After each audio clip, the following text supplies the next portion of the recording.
My ex could satisfy me in ways you never could, she said during a fight. I stopped arguing, packed a bag, and left that night. She called the next day crying, begging me to come home, saying she didn't mean it. I said, "Go call your ex. I'm sure he'll satisfy your apologies too." Hey viewers, before we move on to the video, please make sure to subscribe to the channel and hit the like button if you want to see more stories like this. Thanks. The rain tapped a relentless rhythm against the kitchen window, a dull soundtrack to a fight that was going nowhere. Again, you just don't listen, Alex. It's not about the dishes. It's about what it means. Jenna's voice was a sharp instrument, honed by 2 hours of circular arguing.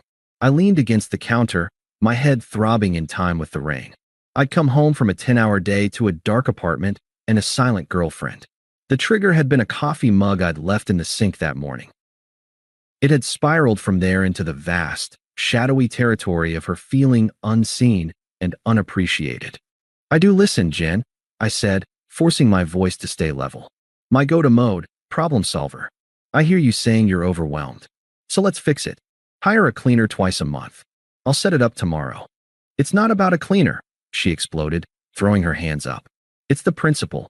It's the fact that I have to ask. Don't you see? I shouldn't have to be your manager. I need a partner who anticipates, who understands what I need without a damn spreadsheet." A flashback, brief and bitter, flickered behind my eyes. Me, sitting with her at this very table a year ago, holding her while she sobbed after her father walked out on her mom. My shirt was damp with her tears. "You're my rock," she'd whispered. "I don't know what I'd do without you." The memory dissolved into the present tension. "I'm trying to understand," I said, the fatigue seeping into my words. "I'm literally offering a solution to the stress you're describing. What do you need me to anticipate? Tell me, and I'll do it."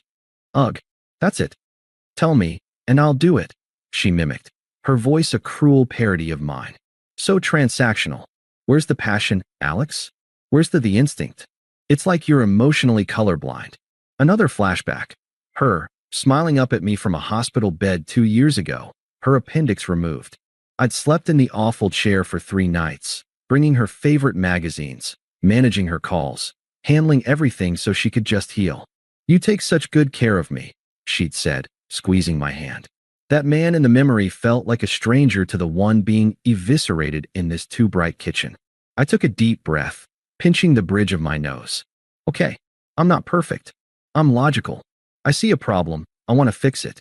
That's how I'm wired. But you're saying you need something else. Something more. So help me out. What does that look like? What do you need that I'm not giving you?" I asked it honestly. A final, desperate attempt to bridge the canyon that had opened up between us. I wanted the blueprint. I would have studied it, memorized it, built it for her with my own hands. She went very still. The angry flush on her cheeks deepened. Her eyes, usually a warm hazel, were dark and glinting. The air left the room. This was it, the pivot point. I didn't know it yet, but I just handed her the detonator. "What do I need?" she said, her voice dropping to a low, dangerous register. It wasn't loud anymore. It was intimate, venomous. "You want a list? You want it spelled out for your logical, problem-solving brain?" "Yes," I said, bracing myself. "I do." She took a step closer. The ghost of a smile, utterly devoid of warmth, touched her lips. "Fine. You want to know? Fine." She paused, letting the silence stretch, ensuring she had every atom of my attention. "My ex, Mark, could satisfy me in ways you never could." The words didn't register at first. They were just sounds, bizarre and out of context, like hearing a line from a foreign film. Then they hit. A cold, sharp spear of pure nullity drove straight through my sternum. The background noise of the rain, the hum of the refrigerator, the very blood in my own veins, it all just stopped. The world became a silent, high-definition picture of her face, twisted in triumphant cruelty. She wasn't done. Empowered by the impact, she leaned in. Emotionally, physically, all of it. He knew how to make a woman feel wanted, desired, like he couldn't breathe without her. "You." She let out a short, derisive laugh. "You make me feel like a task on a to-do list. You're just safe, reliable, like a comfortable old chair. And I'm tired of being comfortable, Alex. I'm starving. Satisfy." The word echoed, obscene and brutal. Never could. Another flashback, this one involuntary and devastating. Her, beneath me in this very apartment, in the early days. Her eyes wide, her whisper in the dark. I've never felt like this with anyone. A lie. All of it a lie. The pain was astronomical, a supernova going off inside my ribcage, but it was instantly vaporized by a vacuum of absolute zero. The love, the worry, the future plans, the shared memories, they didn't burn, they simply ceased to exist, turned to ash, and was swept away by the chill wind of her truth. I looked at her, really looked. I saw the woman I'd planned a life with, and I felt nothing. Not anger, not sorrow. An utter, profound emptiness. I didn't say a word. I turned on my heel and walked out of the kitchen. "Where are you going?" she called after me, her voice tinged with the first note of confusion. "We're not done talking." I walked down the short hall to our bedroom. Our bedroom. The past tense settled over me like dust. I went to the closet and pulled my old gym duffel from the top shelf. "Oh, so you're just going to run away?" Her voice was closer now. She stood in the doorway, her arms crossed, but the defiant posture was starting to look brittle. "That's what you do when things get hard. You shut down." I ignored her. With a calmness that felt alien, I opened my dresser. Socks, boxers, t-shirts. I packed methodically, folding nothing, just placing them in the bag. Passport from the lockbox. Laptop and charger from the desk. "Alex, stop it." The confusion was giving way to panic. "What are you doing? Stop being dramatic." I zipped the bag shut. The sound was final. I slung it over my shoulder, picked up my work laptop case, and turned to face her. She was blocking the doorway. I looked at her. My eyes met hers, and I saw her flinch. She was looking for the love, the hurt, the anger, the fuel for her fire. She found nothing. Just a flat, exhausted vacancy. "Move, please," I said. My voice was quiet, perfectly even. It didn't sound like mine. "No, you don't get to just leave. We have to talk about this." "There's nothing left to say," I said, the words as simple and true as any I'd ever spoken. I didn't push past her. I just waited. After a tense 3-second standoff, something in my expression, the complete lack of anything she could grab onto, made her step aside, her face pale. I walked down the hall, past the kitchen where the ghost of our life together still hung in the air. I grabbed my car keys from the bowl by the door. "If you walk out that door, Alex, don't you dare come back," she shouted, the panic morphing into a last-ditch attempt at control. I didn't answer. I opened the door. The sound of the rain rushed in. I stepped into the damp, cold night and pulled the door shut behind me. The click of the latch was softer than a heartbeat, but it was the loudest sound I'd ever heard. It was the sound of the end. I got in my car. I didn't slam the door. I started the engine. I didn't peel out. I drove slowly, aimlessly, for 20 minutes, the heater blasting against a chill that came from deep inside my bones. I found a motel on the highway edge of town, a place of fluorescent lights and stale air. I paid in cash for 2 nights. In the silent, anonymous room, I sat on the edge of the stiff bed. I placed my phone on the nightstand. I watched it. I waited. The emptiness inside was complete. The man who loved Jenna was gone, left behind in that apartment with the coffee mug and the shattered future. The man in this motel room was just a void. And in that void, there was a terrible, quiet peace. The fight was over. She had won by destroying the battlefield. And as I sat there in the silence, I knew, with absolute certainty, that I would never fight for her again. The motel room air smelled of antiseptic cleaner and stale cigarettes. I sat in the dark, the only light the pale glow from the parking lot security lamp bleeding through the thin curtains. My phone, face up on the nightstand, was a silent, black rectangle. It stayed that way for exactly 17 minutes. Then it lit up. The screen flashed with her name and a picture from happier times. Her laughing at the beach, her head thrown back. The vibration was a frantic, buzzing skitter against the particle board nightstand. It went to voicemail. 30 seconds later, it happened again. And again. I didn't touch it. I watched the calls come in like a scientist observing a phenomenon. Call. Voicemail. Call. Voicemail. A text notification popped up, then another, stacking over her photo. I finally reached over and picked it up. Not to answer. I went to settings. I turned off the ringer. I turned off vibration. I left the notifications on. I needed to see the data stream. I needed proof of the transition. The pivot from cruelty to regret. It was the only thing that felt real. I opened the text thread. Jenna, 12:14 a.m. Alex, where are you? Jenna, 12:18 a.m. This is insane. Come home so we can talk like adults. Jenna, 12:31 a.m. I'm worried about you. Please answer. The tone was all wrong. It was the tone of someone who'd misplaced their wallet, not detonated their relationship. I swiped them away. I opened the voicemail. The first one was from the initial flurry. Her voice was tight, controlled, a thin layer of concern over steel. Alex, it's me. Look, I was angry. I said things I didn't mean. You driving off in the middle of the night isn't safe. Call me and tell me where you are. We'll talk. I deleted it. The second one came 20 minutes later. The control was cracking. Okay, fine. I'm sorry. I'm sorry I said that about Mark. It was a low blow. I was just so frustrated. But you can't just leave. We have a life together. Come home. Please. It was a low blow. Not a lie. A tactical error in a fight she still thought we were having. I deleted it. The third voicemail arrived at 1:47 a.m. This one was different.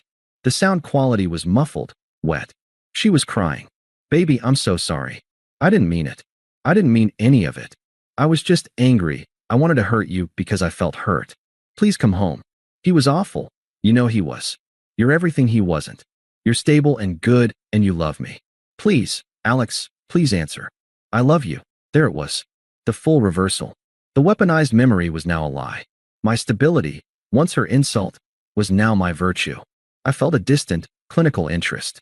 This was the predictable script. I pressed delete.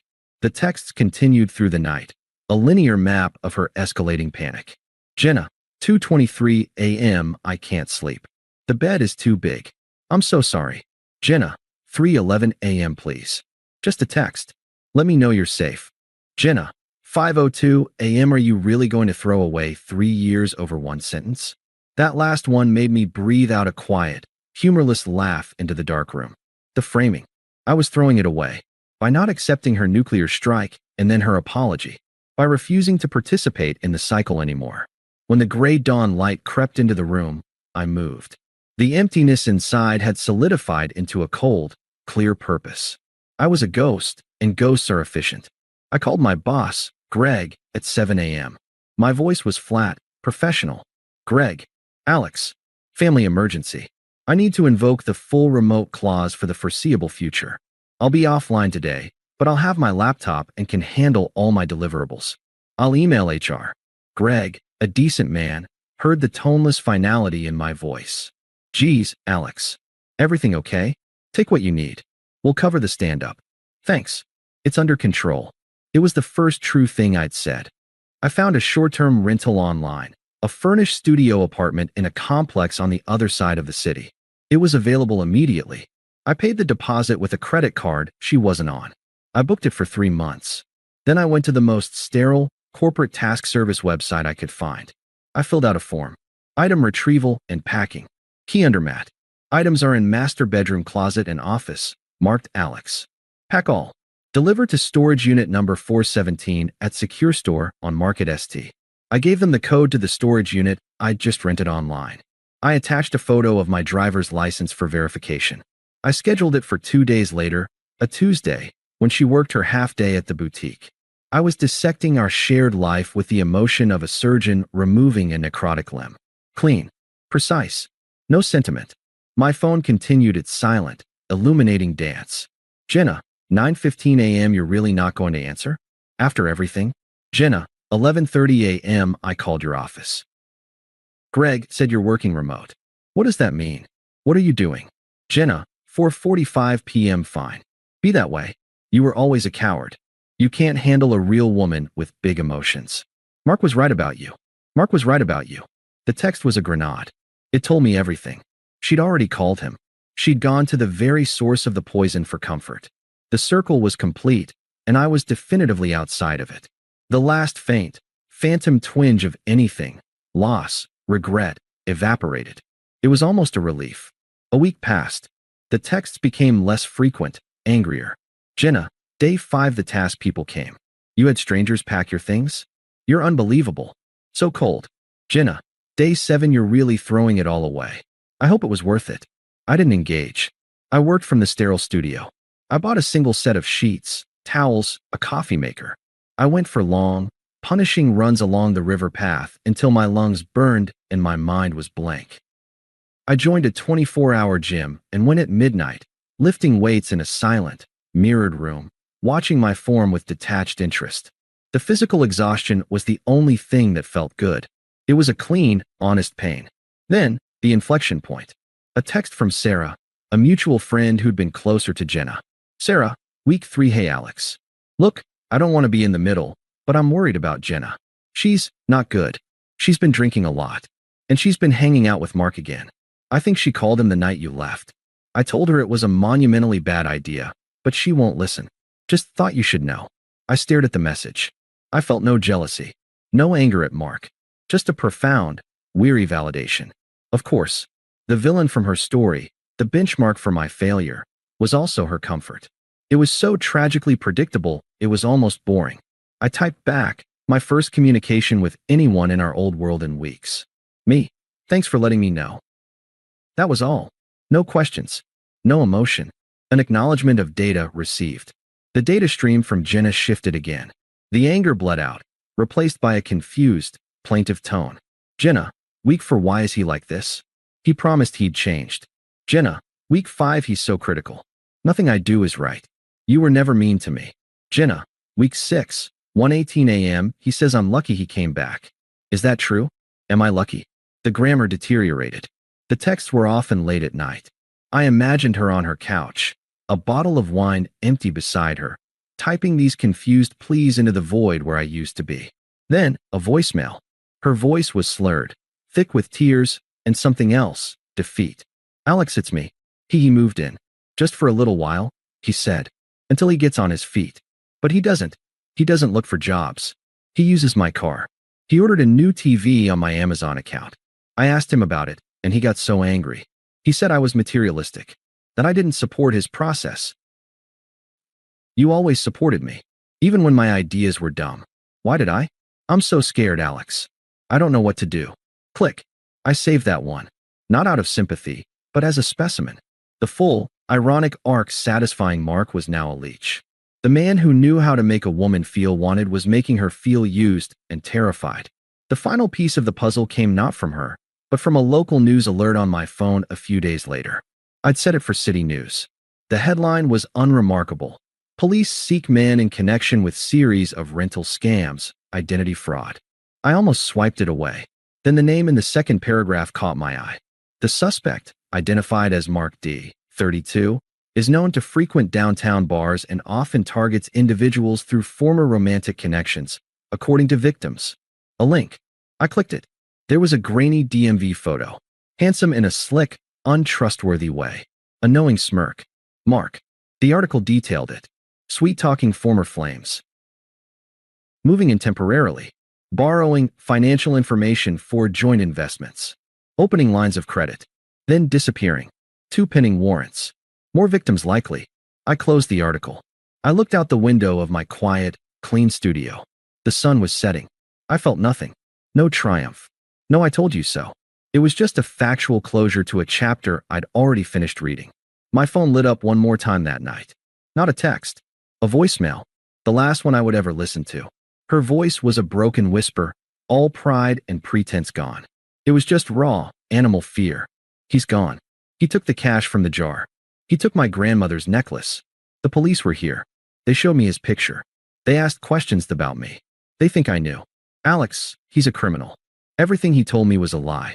Everything I said to you, it was all a lie. I have nothing. I am so alone. Please, please call me back. You're the only good thing I ever had. Please. The message ended with a sound that might have been a sob or the phone dropping. I held my phone. I played the message one more time, listening to the sheer, unvarnished wreckage of her life. I felt the vast, quiet space inside me. The peace was still there, undisturbed. Her hurricane was finally hitting shore, but I was hundreds of miles inland, in a place of perfect calm. I selected the voicemail. I pressed delete.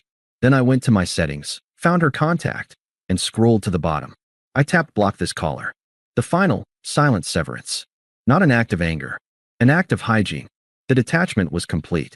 The unraveling was hers alone. And from my quiet, empty room, I watched the last thread snap, feeling nothing but the profound, unshakable certainty that I would never get pulled into her chaos again. The middle was over. The silence, finally, was my own. Peace, I discovered, wasn't an absence of noise. It was a presence. The presence of silence you chose, of space that belonged only to you. In the 6 months since I'd walked out, I'd built a life within that quiet. The studio apartment was now just a stopgap memory. I'd bought a small, modern condo with a view of the river. It was full of light, clean lines, and nothing that whispered of the past. My body, once just a functional vessel, had been reshaped by discipline.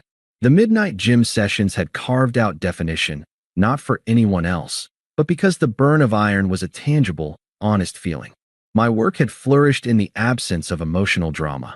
I'd led a project that landed a major client, and the resulting bonus had paid for the new condo's down payment. I was, by any objective measure, thriving. But the real victory was internal. The silence inside me was no longer empty. It was spacious, filled with a calm self-possession I'd never known before. When the wedding invitation for Sarah and her fiancé, Ben, arrived, I felt no dread. Only a mild curiosity. Sarah had been the one decent conduit of information. She'd never pressured me, just quietly shifted her allegiance as the truth became undeniable. Going wasn't about proving anything. It was about closing a social loop on my own terms. I asked Maya, a woman I'd been seeing casually for a few months, if she'd like to go. She was sharp, a graphic designer with a dry wit and a healthy disdain for drama. We enjoyed each other's company without clinginess. She knew the broad strokes of my past, a bad breakup with a toxic ex, and that was enough. A wedding full of your ex's friends? She'd said, raising an eyebrow. Sounds like a potential horror movie. I'm in. I'll bring popcorn. The wedding was at a renovated barn venue in the hills. As we walked in, I felt Maya's hand slip comfortably into the crook of my arm. I was in a tailored navy suit that fit my new frame perfectly. I felt calm, present. I saw Jenna within 10 minutes. She was standing near the bar, alone, holding a glass of champagne like it was a prop. She wore a dress I recognized, one she'd bought for a friend's wedding we'd attended together over a year ago. It looked loose on her. Her face, once so animated, was drawn, her eyes scanning the room with a hunted look. The vibrant, cruel woman from the kitchen was gone, replaced by a ghost in a familiar costume. She saw me. Her body went rigid. I watched her eyes travel from my face, down the suit, to Maya beside me. Maya, who was laughing at something the bartender said, her head thrown back, confident and radiant in a simple emerald green dress. The comparison was brutal and instantaneous. I saw the punch of it hit Jenna in the stomach. Her free hand fluttered to her midsection. I gave a slight, neutral nod in her direction and turned to introduce Maya to a couple from my old kickball league. I was pleasant, engaged. I laughed easily. I could feel Jenna's gaze like a physical weight on my back for the next hour. During the reception, after dinner, Maya hit the dance floor with Sarah's cousins. I stayed at our table, sipping a whiskey, watching the joyful chaos with a smile. The air shifted beside me. She stood there, her champagne glass empty. Up close, the damage was more evident. Fine lines around her eyes that hadn't been there before. A fragility in her posture. "Alex," she said. Her voice was a raspy version of its old self. "Jenna," I replied. My tone was the same one I'd used for a vague acquaintance. Polite, distant. "You look good," she managed. The words seemed to cost her. "Thanks." I didn't return the compliment. I took another sip, my eyes drifting back toward the dance floor where Maya was now attempting to teach the electric slide to a bewildered Ben. The silence between us stretched, thick with everything unsaid. She cleared her throat. I don't know what to say." She looked down at her hands, twisting the stem of her glass. "I saw the news. About Mark. Everything." I waited. I wasn't going to help her. He was everything you said he wasn't," she whispered, the confession pulled from her like a rotten tooth. Her eyes welled up, the tears genuine this time. Tears of self-pity and shattered delusion. "He used me. He took money, jewelry. He left me with a credit card bill I can't pay. The police, they treated me like I was an accomplice. Everything you gave me, everything we had, it was real. And I destroyed it. I was so stupid. She let the tears fall, waiting for the old Alex to surface. The fixer, the comforter, the man who would see her pain and rush to absorb it, to make it his problem to solve. She was presenting her brokenness as an offering, a key she believed would still fit the lock. I set my whiskey glass down on the table with a soft, definitive clink. I looked at her directly, my gaze steady and utterly clear. "I know about Mark," I said, my voice even. "Sarah told me. I saw the news article." Her head snapped up, hope flaring in her wet eyes. "So you see," she breathed, taking a half step closer. "You see what he did to me? What I went through. I learned my lesson, Alex. God, I learned it in the worst way. I'm so sorry. I'm so sorry." She was leaning into the apology now, expecting it to be the bridge. She was ready for him to say, "It's okay," or, "I'm sorry that happened to you." She was ready for the drama of reconciliation. I didn't move. I didn't reach for a napkin to offer her. I simply mirrored her own logic back to her, my tone as calm as a lake at dawn. "Go call your ex, Jenna." She blinked, confused. The script was wrong. I continued, the final piece slotting into place with cold, perfect precision. "I'm sure he'll satisfy your apologies too." For a second, there was no reaction. Then, the meaning detonated behind her eyes. It wasn't anger I saw first. It was a profound, gutting horror. The cruelty she'd weaponized in our kitchen had been refined, polished, and handed back to her, not as a scream, but as a quiet, unimpeachable truth. I wasn't rejecting her with my emotion. I was rejecting her with her own. The color drained completely from her face. Her mouth opened, but no sound came out. The hope crumpled into ashes. She took an involuntary step back, as if the words had physical force. Before she could form a syllable, a laugh rang out beside us. Maya slipped her arm around my waist, her face flushed and happy from dancing. "Sorry, that got wild," she said, grinning up at me, then noticing Jenna. "Oh, hi." Jenna stared at Maya's hand on my waist, at the easy intimacy, at the living, breathing proof of my moved-on life. She looked like she'd been slapped. I turned to Maya, my posture softening instantly, a real smile touching my lips. "Maya, this is Jenna. An old friend." "Jenna, this is my girlfriend, Maya. An old friend." The ultimate demotion. The final erasure. Not the great love, not the devastating loss. An old friend. A footnote. Maya extended a hand, warm and oblivious to the nuclear winter she was witnessing. "Nice to meet you." Jenna's hand trembled as she reached out for a limp, brief shake. She couldn't speak. Her eyes were locked on mine, screaming a silent, desperate plea that found no purchase. "We were just catching up," I said to Maya, my voice light. "Ready to head back out? I think I saw a photo booth." "Absolutely," Maya said, beaming.